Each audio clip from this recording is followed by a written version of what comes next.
फटी हुई टिकट और टूटे हुए एहसास। सर्दियों की सुबह थी।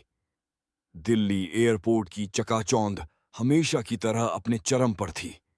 भीड़ इतनी कि कदम रखने भर की जगह मुश्किल से मिल रही थी। कोई बिजनेस ट्रैवलर कंधे पर लैपटॉप टांगे भाग रहा था।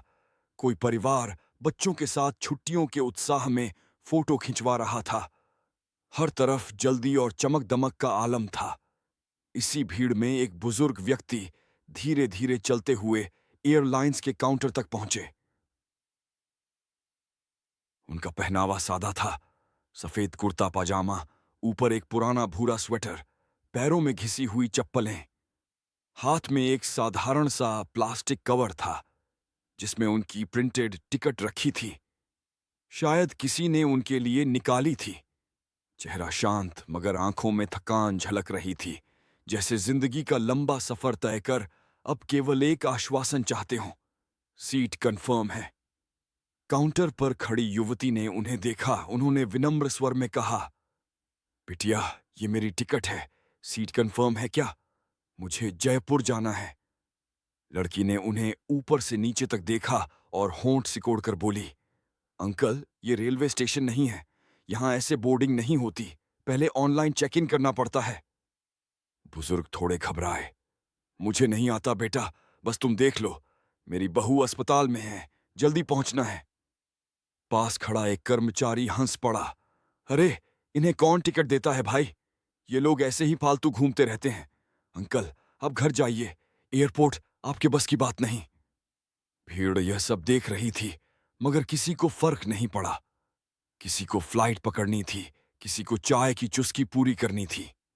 बुजुर्ग ने एक बार फिर कहा, बेटा, कंप्यूटर में देख लो, टिकट असली है।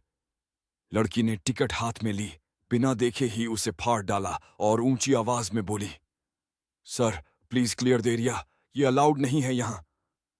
बुजुर्ग के हाथ में अब आधी फटी टिकट थी। चेहरा सूना हो गया। कुछ पल खामोश खड़े रहे, फिर गर्दन झुकाए और भीड़ में खो गए। बाहर एयरपोर्ट गेट के पास बेंच पर बैठ गए।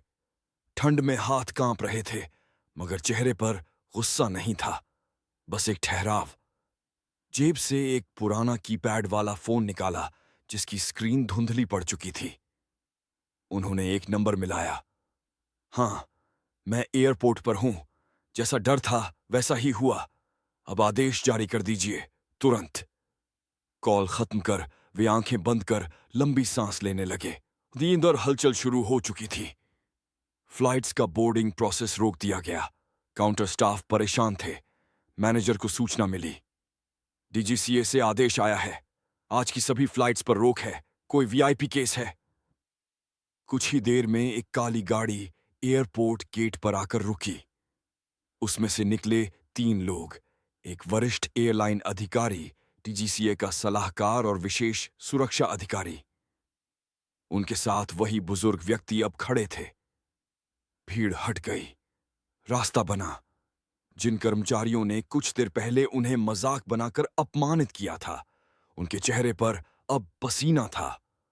बुजुर्ग उसी काउंटर की ओर बढ़े। जेब से एक कार्ड निकाला।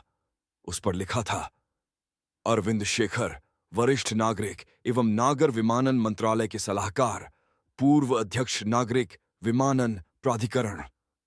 यह देखकर सब स्तब्ध रह गए। डीजीसीए अधिकारी गुस्से में बोले, आप लोगों ने इन्हें अपमानित किया, बिना आईडी देखे टिकट फाड़ दी। लड़की के हाथ से टिकट का टुकड़ा गिर गया। अरविंद जी ने पहली बार बोलना शुरू किया मगर आवाज में गुस्सा नहीं था। तुमने मेरी टिकट नहीं फाड़ी। तुमने उस मूल्य को फाड़ा है जो सम्मान कहलाता है। भीड़ में सन्नाटा था।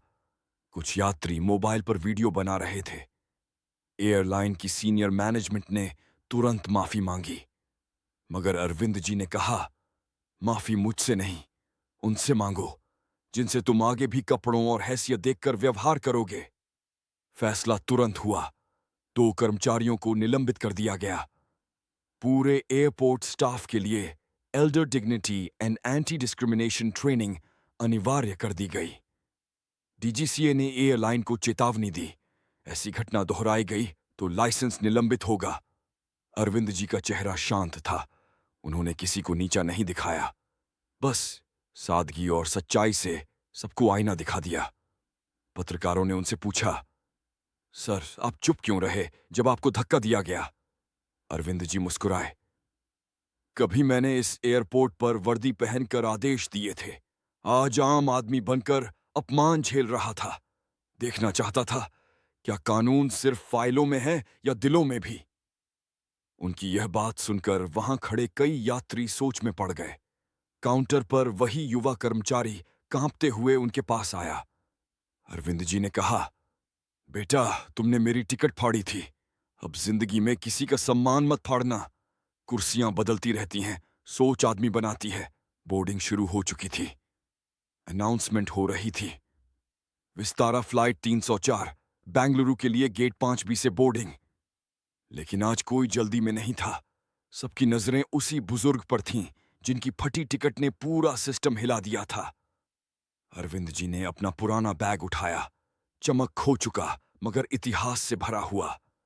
रास्ते में वही मैनेजर हाथ जोड़कर खड़ा था। सर कृपया माफ कर दीजिए।